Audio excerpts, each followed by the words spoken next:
केथुआ के बनल मंदिलवा ते कथिया के माड़ लागल हो।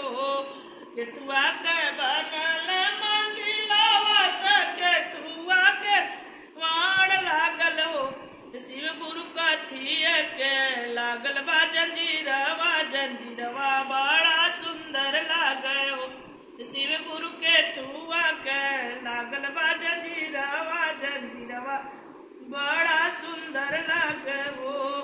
अथल पत्थल के मंदिलवा ते सोना के माड़ लागल हो।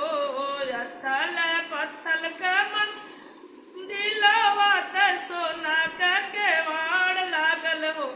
शिव गुरु रूपवा के लागल जंजीरवा, जंजीरवा बड़ा नीक लागल हो। शिव गुरु रूपवा के लागल बा जंजीरवा, जंजीरवा बड़ा नीक लागे हो। केहू चढ़ावे